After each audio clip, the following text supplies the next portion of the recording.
Let me welcome warmly all of you. This is an event of the De- and Redemocratization Working Group of the Democracy Institute. My name is Zsolt Enyedi, and I work as senior researcher at the Democracy Institute and also at Political Science Department of CEU. Let me very, very briefly first introduce ourselves as a group, and then let me go to the presenters. So at the time when CEU was forced to relocate its teaching activities to Vienna, the university decided to establish a new social science center in Budapest with several working groups. The working group on de-democratization and redemocratization is at the heart of the whole institute. This is a group that is largely composed of political scientists and mainly focusing on the explanation of why there was democratic backsliding around the world and what are the options and scenarios for changing this trend. But there are many other specific issues that we deal with, and of course the issue of nationalism, nation building is very central. Today we will have a presentation by Filip Milačić, so let me welcome you, Filip, in our midst. Filip is a senior researcher for democracy and society at the Friedrich Ebert Stiftung, Vienna. He has studied in Heidelberg, and he received his doctorate at Humboldt University. Actually, if I remember well, your supervisor was one of our group members, Wolfgang Merkel. Filip has published widely on nation building, politics of Croatia, Montenegro, Serbia. He has commented public affairs, and he worked as an analyst, also an expert of OSCE. We will have about half an hour presentation from Filip, and then the floor will be Daniel Bochsler, who is a professor at the Political Science Department at the Nationalism Department of CEU. He's also a member of our group. He's also a professor at the University of Belgrade, and he is also an expert on issues such as nationalities, democracy, ex-Yugoslavia, and the comparative politics in general. After his, I don't know, about 10 minutes or so reflection, the floor will be belonging to the entire group. Please think about already posting some questions in the chat while you are listening to the presentation. But of course, there will be possibility to have a kind of direct dialogue at the end. If everything is clear, then let me offer the floor to Filip, please. Thank you very much, Zsolt. First of all, I would like to thank you for making this happen, for organizing it, and it's very much appreciated. And also want to thank Daniel for accepting to comment my paper, because this is basically the research that I'm doing on my new book that will be published this year at Springer. And I will probably start now to share my screen, and you can see here the title, of course, as the title of the presentation. And I must say this research started as a common project of myself and one of the Zsolt's former PhD students, Ivan Vukovic. But unfortunately for myself, and I say fortunately for Montenegro, he entered politics, so he had to drop out, and I continued on my own. Before starting, you can see here the photo that was taken here in Vienna. So who can say that ex-Yugoslavs cannot unite? But unfortunately, for wrong reasons, at least in my view, this is photo taken from the anti-vaccination protests that took place few weeks ago, and still take place, I think, every Saturday on the streets of Vienna. So basically, why former Yugoslavia? I think there are many reasons for it. And first of all, I think that it's interesting that all 6 former republics, and I'm just to say I'm not analyzing Kosovo for the sake of the clarity of the argument. I'm only analyzing 6 former republics. And I think they entered the democratic transition process with similar initial conditions. And by that I mean, firstly, historical legacies, because they all lack a liberal tradition, and also the nature and length of the previous authoritarian regimes. So, and not one regime, but in plural, because they were part of the firstly Kingdom of Yugoslavia from 1918, and then after the Second World War, they were part of the common socialist Yugoslavia. Then we have the same system change initiated by the communist socialist elite, followed by Yugoslavia's dissolution. And also the external factor played a very important role, because to all of them, EU membership perspective was promised. And I also argue that they started this process with similar levels of socioeconomic development. I have here a table that I developed in the last few years thanks to the contacts with different statistical offices. And we can see here seven criteria. Basically, the first 6 are more or less similar. The 7th one, GDP per capita, there are discrepancies there, but I will come shortly to that, because I don't think that this can be an explanatory variable for as we will see now, very different outcomes 30 years later regarding the democracy. So we have Slovenia and Croatia that are, according to the BTI that I use to measure democratic development, they are consolidated democracies. The other 4 are not. And basically, I think that this similar initial conditions, different outcomes, perfectly fit to the method of difference. And we can see here 6 countries, and we can see here that there are very similarities among them. The ones I mentioned. But then there is one key difference. And I think in accordance with the method of difference, I think that this key difference is the explanation of the different outcome. So basically, just to repeat, we have here similarities like lack of liberal tradition, nature and length of the previous authoritarian regimes, system change, external factor involvement, and the level of socioeconomic development. I will just shortly go back to this table, because I think this needs explanation. As I said, I have here 7 criteria, and 6 criteria are very much similar, but the 7th one, GDP per capita, is not. So basically, we have Slovenia, and just to say, the Serbia is here considered without Kosovo. Only GDP per capita is considered with Kosovo, which would be actually higher without Kosovo, since Kosovo was the least developed part of Yugoslavia, former Yugoslavia. So I don't think, out of 2 reasons, I don't think that these differences regarding the GDP per capita can be an explanation for different democracy outcomes. First of all other 6 criteria are more or less similar. And also Croatia, that belonged together with Slovenia to this so-called group of the rich republics, had a different trajectory than Slovenia one. So the one, and I will explain the details later. And I think this has been totally related to the stateness problem. So basically, now I come to the operationalization of this. How do we connect unresolved stateness problem and the lack of democratic consolidation? But firstly, I define the status problem. What is the status problem? It encompasses both state building and nation building, and they both also have 2 criteria. First of all, state building, the border territory, and also the second criteria would be state power, and in the sense that the government has the monopoly over the legitimate use of physical force within this given territory. Regarding the nation building, there must be a decision between a predominant ethnic or civic approach, and there should be no profound differences as to who has the right of citizenship. Secondly, the defined people must both participate in the formation of the general will and be subjected to it.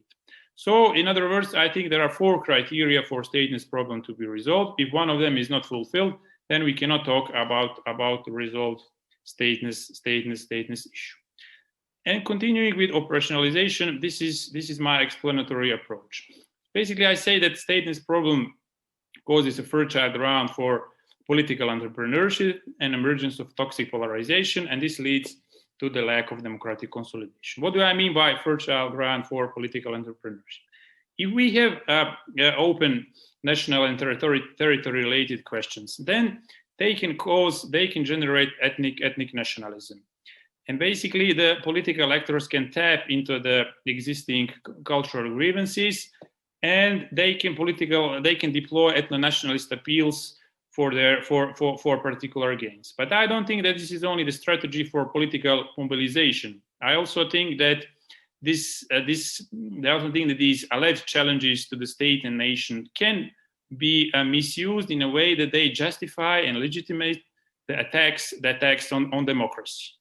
So basically, we have political entrepreneurs that undermine democracy in the name of the nation, whereas this narrative on national destiny serves to breed so-called culture of allegiance and minimizes the power grabs. So I see there this mechanism, how these open national and territory-related issues can be misused. Also, the other thing is that these issues, this focus on matters of state and nation, can engender a toxic polarization. Because as defined by Jennifer McCoy and Murat Somer, these are formative rifts. And they tend to produce these, what Offe and Elster are called either or approaches. So they are so-called either or issues, and they tend then to cause the division of the electorate into two camps, is us versus them. And this is the key feature of a toxic polarization. And why is the toxic polarization important? Because in a context marked by a toxic polarization, the depicted undermining of democracy is facilitated, because the voters then they encourage or tolerate the violations of democratic rules, so their side can win, because the other side is perceived as the enemy of the nation. And I recently done a cross-national survey with Milan Svolik, precisely regarding how polarization affects democracy. And we've done it on we did an investigation on several European countries, including Serbia. So we saw basically the results are not published, so I cannot name the exact numbers. But we see that this mechanism exists in the case of Serbia, definitely, because many voters are not willing to punish undemocratic behavior because they want their side to win. And unsurprisingly, our data are showing that the voters of the ruling SNS and also the voters of the right-wing extremist Dveri are not willing to punish at all undemocratic behavior of the political actors who belong to who promote their policies. So this is basically my explanatory approach. And now I would go to four, I would say, less successful cases of Montenegro, Serbia, North Macedonia, and Bosnia and Herzegovina. So how this further operationalized? I think there are three effects here regarding stateness problem and democracy. Firstly, stateness problem in those four countries, stateness problem prevented the emergence of a democratic system. So we had the cases of Montenegro and Serbia where the stateness problem was misused by political actors as a cover to install competitive authoritarianism, or in Bosnia, where basically stateness problem led to a war and democratic transition was abrupt. North Macedonia was a slightly different case, because in the 90s we could not observe the blatant manipulation of the stateness issue by political actors, but they didn't show willingness to resolve it, which led to dysfunctionalities, turmoils, depolarization, and that affected democratic development. Yet 10 years later, the atrocities and ethnic conflicts diminished the appeal of ethnic nationalism. So we could see that the main actors mainly refrained from misusing stateness problem to undermine democracy, and all these countries showed significant improvements. However, this does not mean that the stateless-related issues evaporated from political debates. They were still they were still causing a depolarization, political stalemates, and slowing down and halting democratic consolidation. So I will just show this map because I use the BTI as to measure democracy outcomes. So we can see, fortunately, the first report is in 2006. So basically, but nevertheless, we can see that these countries, in 2006, these countries achieved a significant level of the democratic development. However, then they also again started backsliding, which I think is a third effect of the stateless problem. And this happened later, and it was induced by the changes, I would say, changes in the external environment. What happened? Basically, we had the clear EU perspective as the most important check on ethno-nationalist tendencies. But when the EU perspective started to fade, we can see the increased use of ethnic nationalism by political actors, and this has been accompanied by decline in democracy. And this is not my perception, this increased use of ethnic nationalist discourse. This has been very well documented in the latest paper by Erin Jenny and her colleagues. They showing how this in the second quarter in the second decade of the 21st century, how we can see the rise in ethnic discourse. So I'll go into details regarding the whole country. For example, North Macedonia, we can see how after 2008 and Greeks blockade of Euro-Atlantic integration and the ensuing anti-acquisition policies of Gruevski's were accompanied by a sharp decline regarding the democracy, because the ethnic nationalism was misused to subvert democracy. In Serbia, we can see how Serbia progressed, and according to BTI in 2012, Serbia even achieved the consolidated democracy status. But then we can see the decline in democracies when SNS and Vučić came to power. Yet in the first years, this decline was far from spectacular, because in the first years of their rule, the main appeal was not based on ethno-nationalist discourse. They did not renounce it, but it was not their main appeal, because the main appeal was based on the critics of the previous regime for corruption. And even let's not forget, even the government signed the so-called Brussels Agreement, was willing to resolve the Kosovo issues. The heavy reliance on the ethno-nationalist discourse comes later, and it is also accompanied by a sharp decline in as we can see from 2018-2012, sharp decline in regarding democracy. In Montenegro, we could not observe this blatant manipulation, blatant misuse of stateless problem by political actors. Yet these disputes caused depolarization and dysfunctionalities, and the country stagnated until 2006, when we can see that also Montenegro is backsliding, which is also accompanied by the rise in ethno-nationalist discourse and in the rise regarding the salience of ethno-nationalist of the national identity issues. In Bosnia, all this occurred even earlier, because in 2006 this was caused by the failed constitutional reform, and since then we can see how Dodik started to firstly flirt with separatist tendencies, and then later he also embraced it. And of course, we have the same mechanism here as with the other three countries. We can see how when the EU perspective started to fade, in Bosnia also this increased ethno-nationalist discourse, not only from the Serbian side, but also from the Croat and Bosniak side. And since then, we can see how Bosnian democracy has been deteriorating. But how do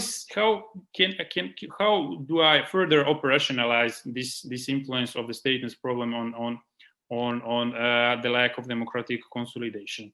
I developed, in accordance with Wolfgang Merkel's embedded democracy concept, I developed the causal mechanisms that clearly show the connections. And I'm not only regarding the 5 elements of democracy, which he emphasized, but also regarding two enabling conditions. So first one will be electoral regime. So basically, this is my causal mechanism regarding the electoral regime. We have here a dominance of the national question. This creates these conditions that I mentioned, that fertile ground for a political entrepreneurship and a toxic polarization, and then they enable the violations of democratic rules. In the beginning, we could see blatant manipulation. So in the 90s, this falsification of the votes. For example, in Milosevic Serbia, there were these so-called 10% of zombie voters that were used to win the elections. But later, we can see some more sophisticated pre-electoral manipulations. So mainly regarding the misuse of the state resources. So we can see the mechanism of connecting national identity politics with clientelism.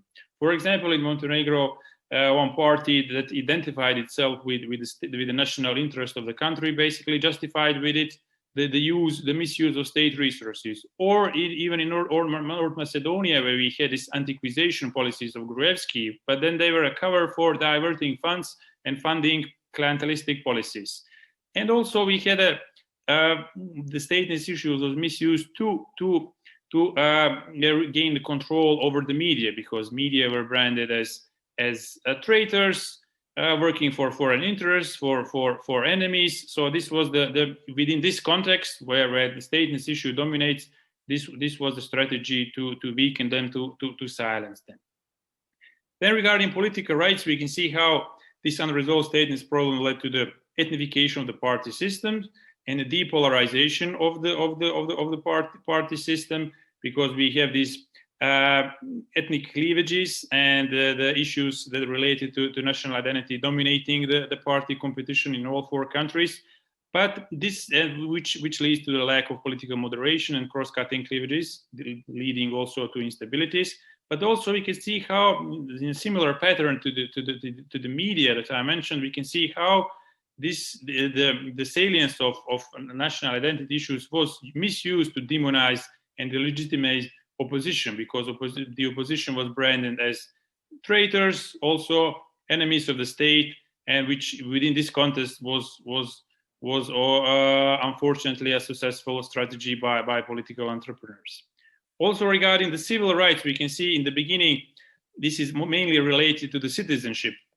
And basically we could see how these countries were privileging the majority nation over and basically discriminating the minorities, which was codified in the constitutions, and what Hayden back then called also the constitutional nationalism, and which actually changed later. Minorities, ethnic national minorities regained were granted more rights. But nevertheless, bar Montenegro and since recently North Macedonia, all these countries still base their citizenship policies on ethnic principle. And in the case of Bosnia, there is this well-known verdict of the European Court of Justice regarding Sejdić-Finci case, where we can see how this ethnic principle is still dominating, and even on which the rights of the minorities are being violated. But I think that this is only part of the mechanism, because I think the stateness issue was used as a cover to capture judicial system. And then we could see that when the judges who protested against it were also branded in the similar fashion to the media and the opposition as traitors and the enemies. One example is working for the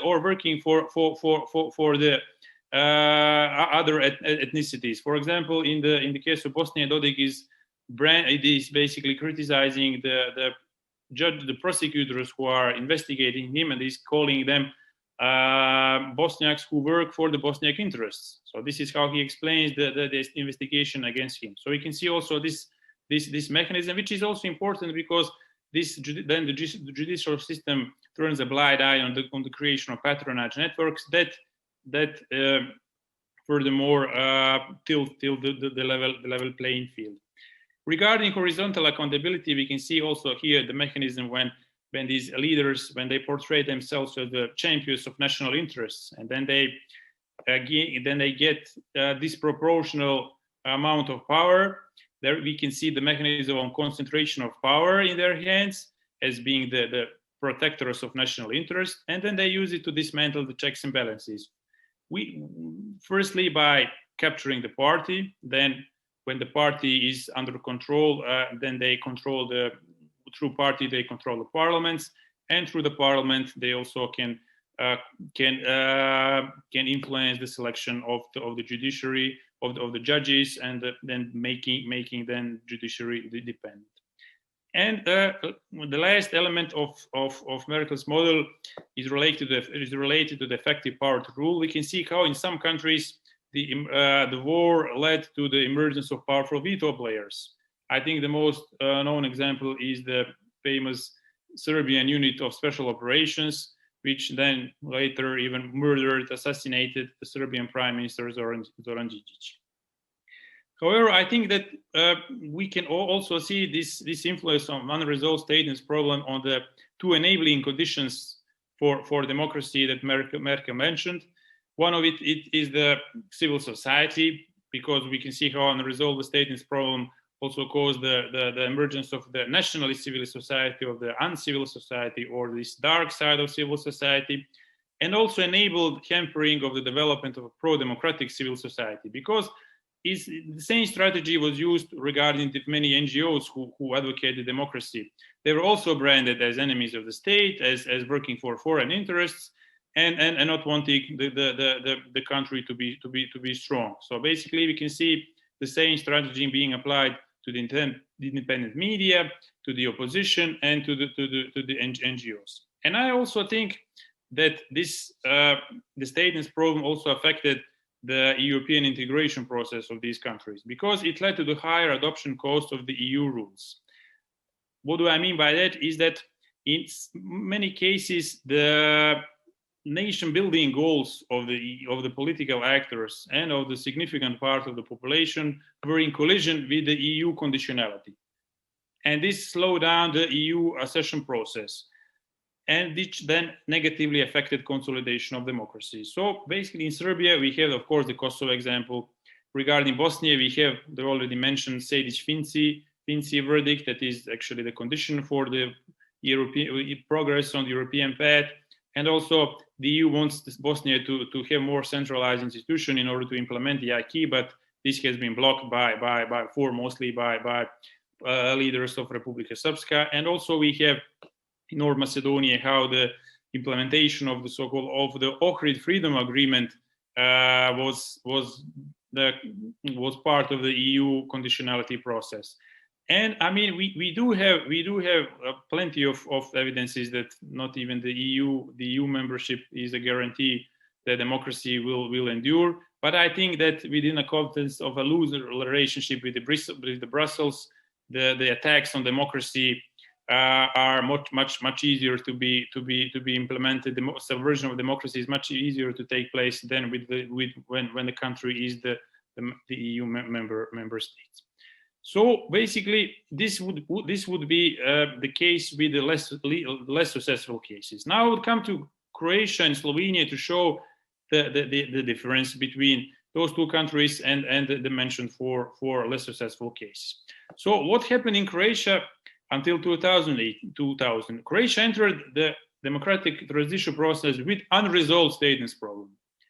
And it resolved the stateness problem in 1998. So basically, all these mechanisms that I just depicted are applicable to Croatia until the year 2000. So we had manipulated elections, accumulation of power in Tudjman's hands, demonization of the opposition, ethnification of the party system, and emergence of the uncivil society. Yet Croatia, as I said, resolved in 1998 its stateness problem, and that was very beneficial to its democracy. So it was not impossible anymore to justify the violations of democratic rules with the existence of challenges to the state and nation. And then there were significant improvements after 2000. Free and fair elections, institutional reforms that reintroduced checks and balances, respect for political and civil rights improved, and we had decreased salience of the national question, which was accompanied by reduced polarization and extremism. Yet Croatia also shows that there are effects of path dependency regarding the stateness problem. So the country had to face with the legacies of the unresolved stateness problem, for mostly with the manner of the resolution of the stateness problem. So one of the legacies of the ethnic nationalism, because this was modus operandi in Croatia regarding the resolution of stateness problem was the emergence of veto players. We had this powerful association representing war veterans that were on various occasions protesting against democratic reforms. But we also have a second legacy, very important legacy, is this founding narrative that dominates Croatia's right. Accordingly, Croatia is an innocent and a heroic nation that was attacked by its mortal enemies, Serbs, Yugoslavs, and communists, that are still seen as a major threat to Croatia's independence. And this narrative has been used to not only to legitimate HDZ clientelism, as HDZ was Croatia's defender and is entitled to implement clientelism, but also provided the ground for illiberal politics against those who question this narrative. For example, the opposition parties who question this narrative are again labeled as disloyal to the state. Then we have the attempts to reduce the number of the seats in the parliament for Serbia minority. Then also we have attacks on the NGOs that are advocating the rights of minorities. And then also there are cases of the removal of the journalists from public broadcaster who question this narrative because they were seen as ideologically unfit. And this all caused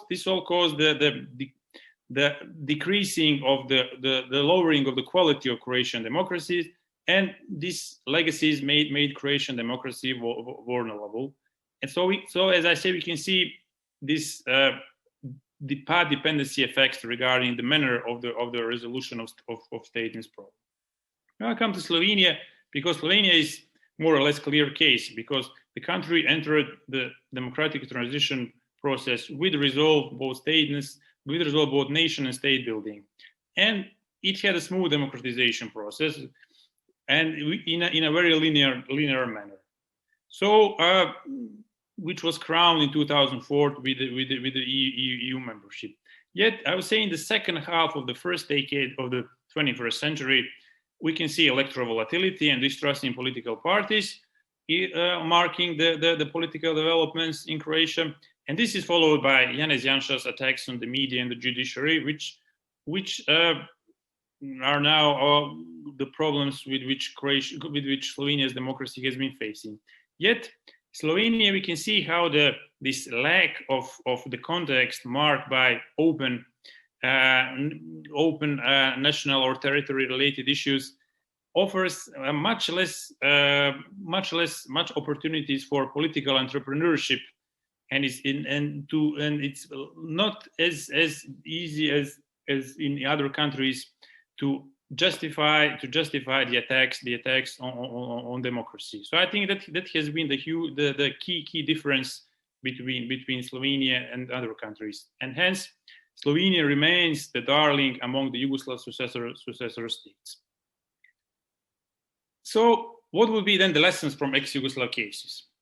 And having in mind this debate, no state, no democracy, or no democracy, no state, with first perspective saying that the political order and people have to be defined before democracy can flourish, and the second perspective saying that these two processes can run parallelly, and also some claiming that democracy is actually a precondition for stateness-related issues to be resolved.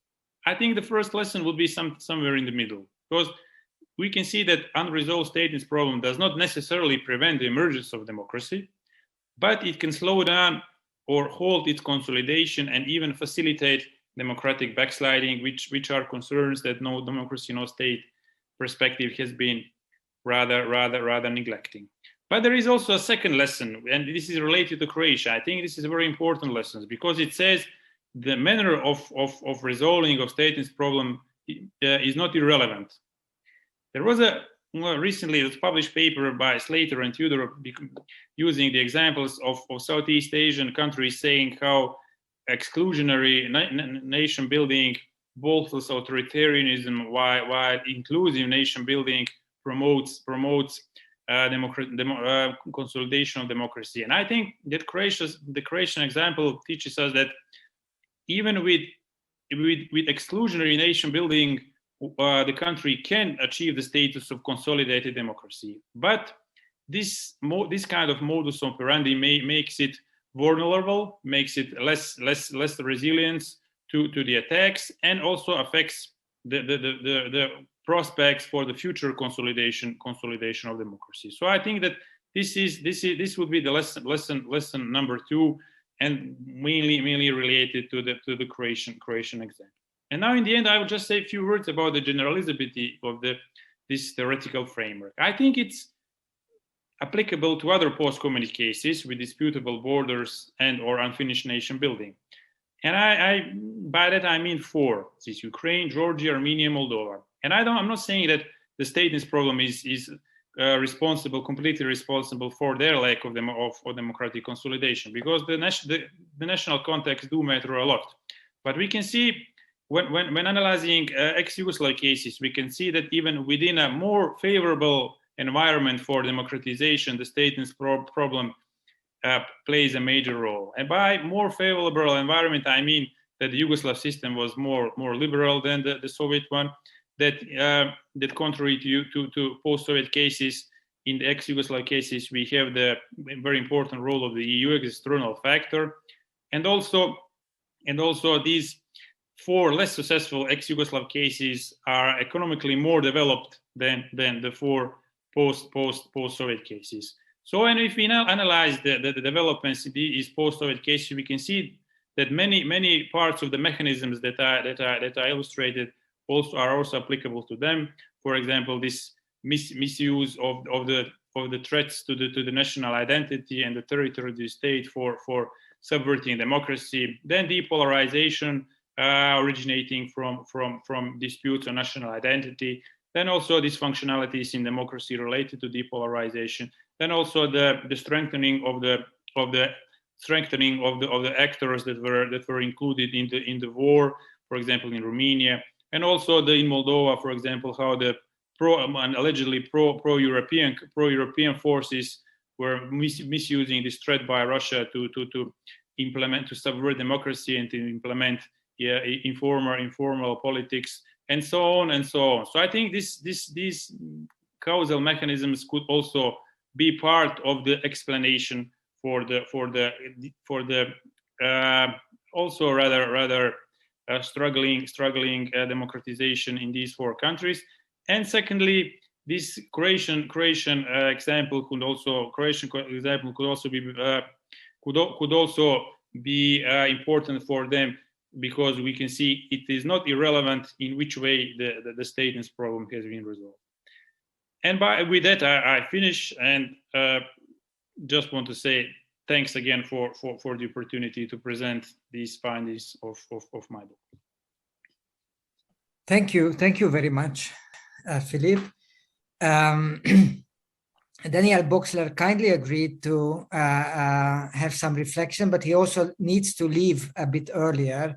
So let's have now his quick reactions. Okay, well, thanks a lot. I'm in a privileged situation to speak first. The argument by Filip Milačić adds to the classics on transitions in multicultural countries.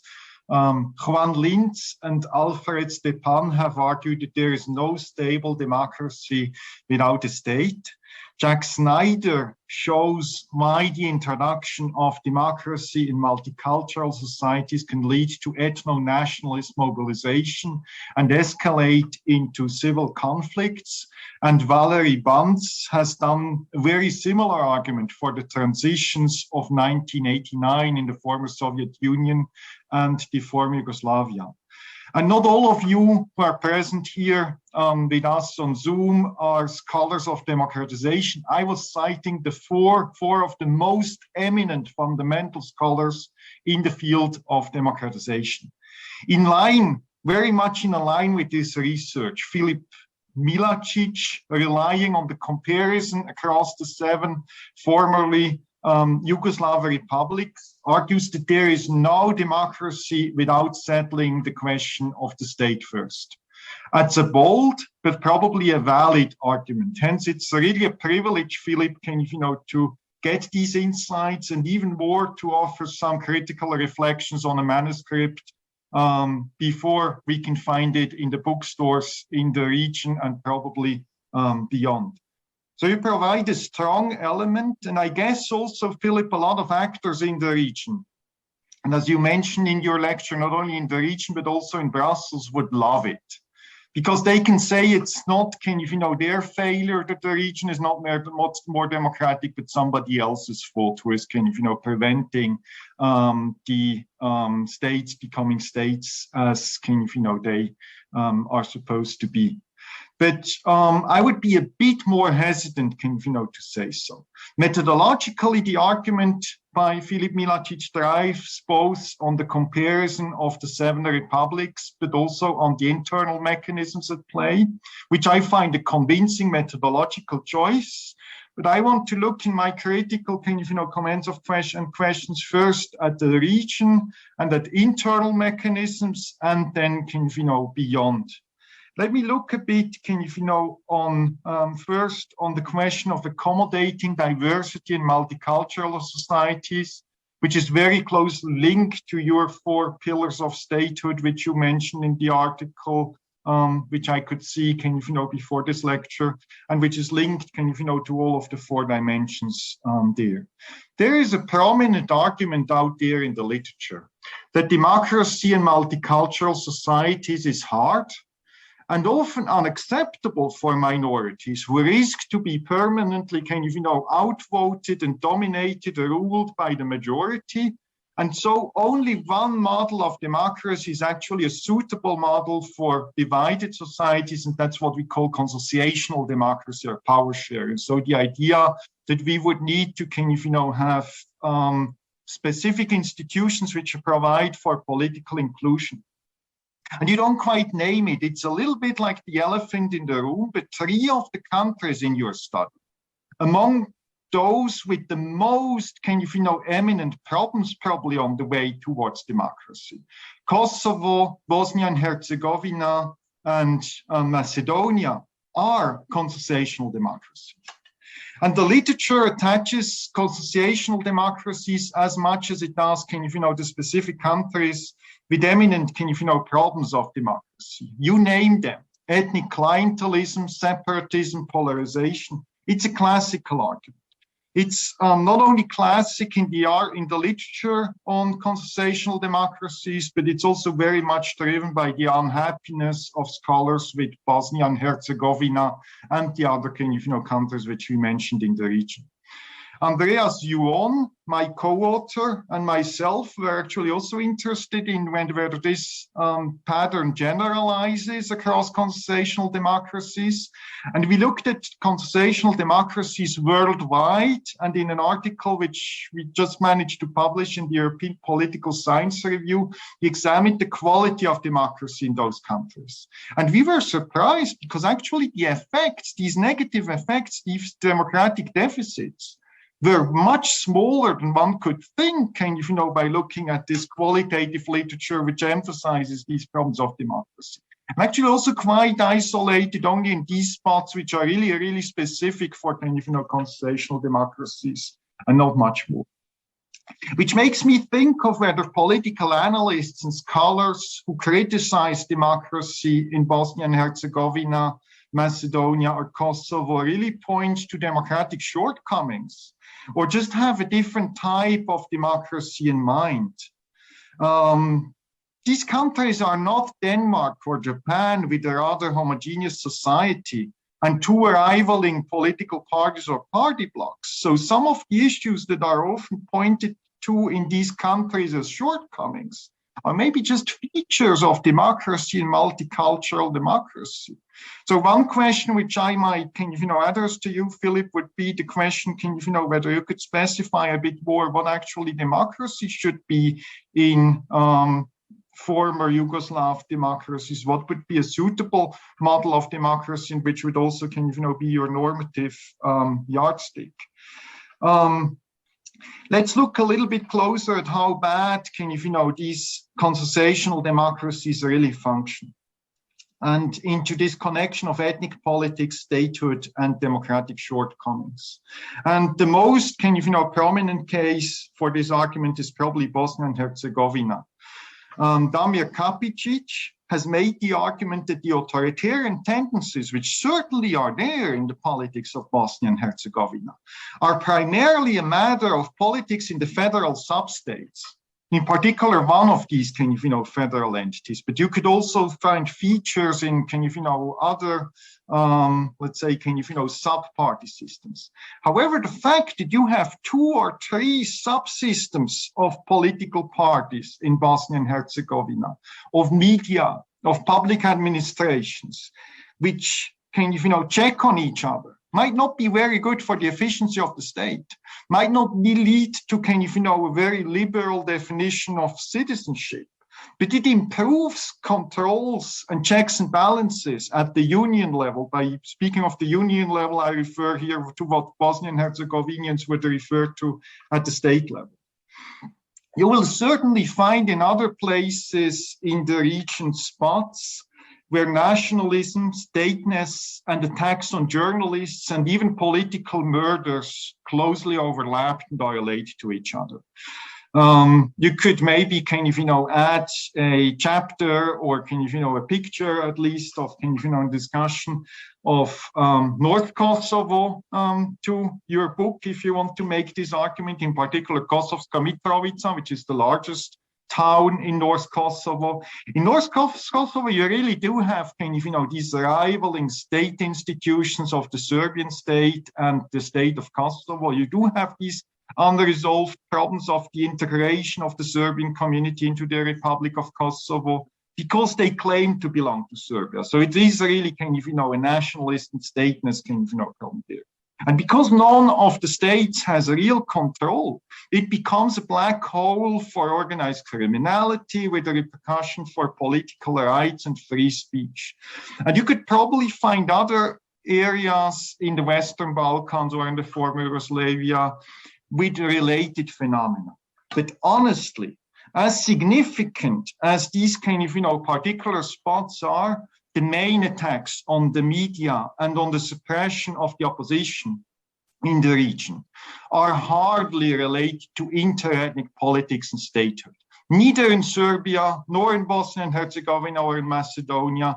These are mainly within group kind of, issues and in geographical locations which are not disputed and on issues where the statehood problem does not matter. To foster your argument, kind of, for Serbia, and here we don't speak of Kosovska Mitrovica, but of central Serbia.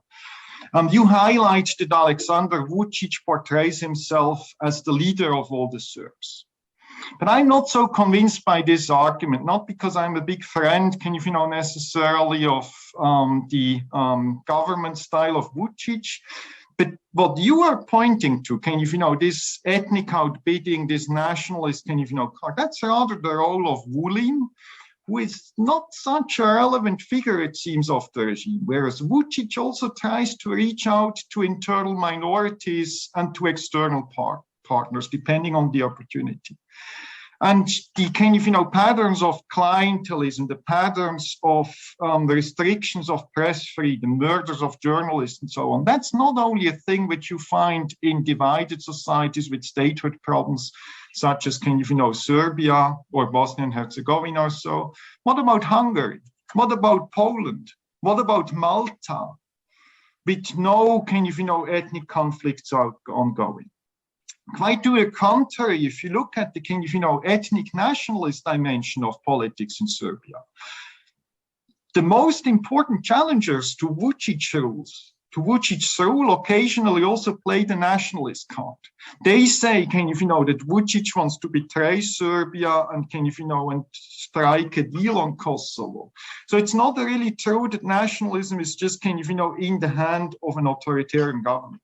And the ethnic parties are the most virulent kind of, opposition parties, I would say, kind of, or opposition, not in opposition, but kind of, rivaling parties in Serbia, not really regime independent, but neither also kind of, fully independent. Yes, you do have nationalist pro-regime media, but I'm not quite sure whether nationalist issues and the regime report are so clearly aligned. I would, in the last part of my comments, also like to kind of, widen the focus a bit, go beyond kind of, the region and look at whether your comparison holds in the larger global context. And maybe you could highlight kind of, these mechanisms a little bit more. You mentioned kind of, in several instances that statehood is used as a cover for some abuses. And I find this argument very kind of, convincing. But I'm not sure whether it's really about ethno-nationalism and stateness. Or let's stick to the comparison which we have done before with Hungary, but we could also add Slovenia, the United States, with Trump and many other countries. Yes, leaders in Kosovo, Serbia, Macedonia, Montenegro, indeed, when they are under political pressure, tend to escalate nationalist ethnic issues. But how unique is this? Could you maybe kind of, say that your argument is part of a much more general kind of, set of arguments where ethnic politics and supposed stateness problems are maybe just another manifestation of a larger phenomena of authoritarian leaders who occasionally rely on identity politics, whether these are refugees or whether this is the European Union or whether this is globalization or whether these are transsexuals or whoever else, just to rely on identity politics to resolve problems which they might have by being accused of corruption and power abuse. And last but not least, my last point, let's look a little bit also beyond Yugoslavia, thinking of statehood, multinational states and democracy. I mean, very soon when reading into your argument, I would think of Taiwan, which has reached quite off the top on the most democracy scores, but has a very contested statehood. Why can't Kosovo be the new Taiwan? Thanks a lot, for great, reading of the manuscript which I saw and for your lecture, and looking forward to to get some of your answers. Maybe we could add also the questions from the public. Thank you very much. But given that, if I understand well, you will have to leave soon, Daniel, maybe we should allow Filip to respond to some of the points, no? Thanks, Daniel, for the comments. And luckily, I still haven't submitted my book manuscript, so they are really timely, so to say. I completely agree with you that this kind of a subversion of democracy by invoking this approach in the name of the nation is not solely reduced to the countries that are still dealing with the stateness issue. So, and we have many examples of it. So maybe only one, the country where Zsolt is now sitting in his office is one of them. So basically, but I'm not saying that this stateness issue is either necessary or sufficient condition for this kind of approach. I think that with the countries that are dealing with this issue, this fact facilitates this kind of attacks on democracy, because then it's much easier to sell this message, so to say. It's much easier to deploy ethno-nationalist appeals when they are dominating the political debates, political competition. And what I mean is that when one compares Slovenia and Croatia with the other four countries, one can see that clearly, that it's much easier for political entrepreneurs in Serbia, in Montenegro, and North Macedonia and Bosnia to deploy ethno-nationalist appeals when they have when they have disputed borders or disputed nation building. In Croatia, this narrative that is a direct product of the unresolved stateness problem is also a mighty factor, but it proved not to have the same amount of entrepreneurship potency, so to say, as previously the unresolved stateness problem. Because the HDZ, and especially Karamarko, when he was the head of the party, they tried to misuse these issues, these national identity issues, to subvert democracy. But it proved not to be so potent as 15 or 20 years before, when the state and nation was indeed challenged. And also, I think the same thing could be observed in Slovenia. So, bottom line, of course, there are many examples where when the authoritarian leaders are using national identity politics to subvert democracy. But I think if you have disputed borders or disputed nation building, then it facilitates these attempts. And regarding what you said about Serbia, yes, Vulin is the most prominent one who is advocating this so-called Serbia World Project. But we can speculate if Vulin is only a proxy for Vučić or if he is not. But there are also, I would say, in the last 2-3 years, I think the Vučić also jumped on this wagon. He of course then is sending mixed messages, talking about a reconciliation. But then there are enough of his statements in which he basically says that all Serbs in the region are one people, that Serbia will protect them no matter where they are, and that he considers them being the part of the so-called one national corps. So for me, these are clear signs that he is portraying himself as the leader, not only of Serbian citizens, but also the leader of all Serbs in the region.